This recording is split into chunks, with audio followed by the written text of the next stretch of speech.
وإلى ثمود أخاهم صالحا قال يا قوم اعبدوا الله ما لكم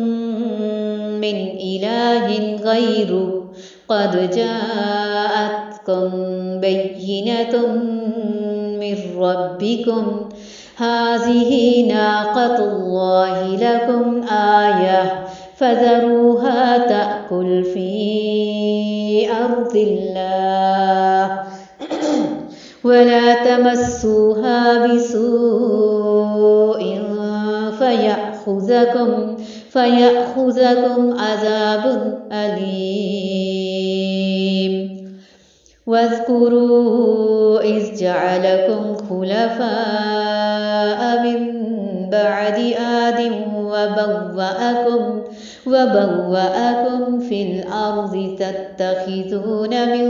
سهولها قصورا وتنحتون الجبال بيوتا فاذكروا آلاء الله ولا تعثوا في الأرض مفسدين قال الملأ الذين استكبروا من قومه للذين استضعفوا لمن آمن منهم أتعلمون أن صالحا مرسل من ربي للذين استضعفوا لمن آمن منهم أتعلمون أن صالحا مرسل من ربي قالوا إنا بما أرسل به مؤمنون قال الذين استكبروا إنا بالذي آمنتم به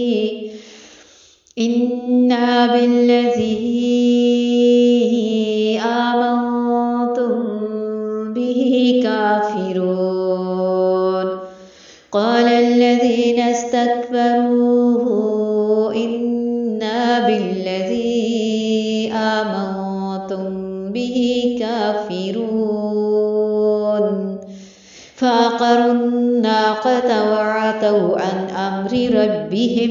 فعقروا الناقة وعتوا عن أمر ربهم وقالوا يا صالح ائتنا بما تعدنا إن كنت من المرسلين فأخذتهم الرجفة فأصبحوا في دارهم جاثمين فأخذتهم الرجفة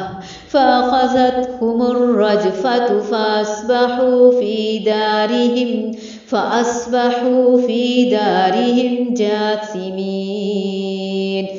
فتولى عنهم وقال يا قوم لقد أبلغتكم رسالة ربي ونصحت لكم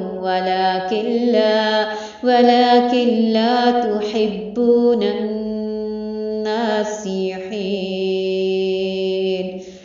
ولوطا إذ قال لقومه أتأتون الفاحشة ما سبقكم بها من أحد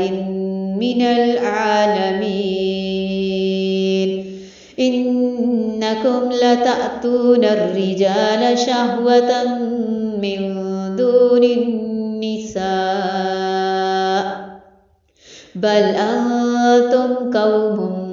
مسرفون وما كان جواب قومه إلا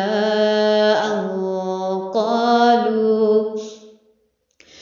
قالوا أخرجوهم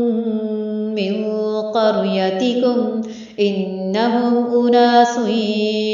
يتطهرون فأنجيناه وأهله إلا امرأته كانت من الغابرين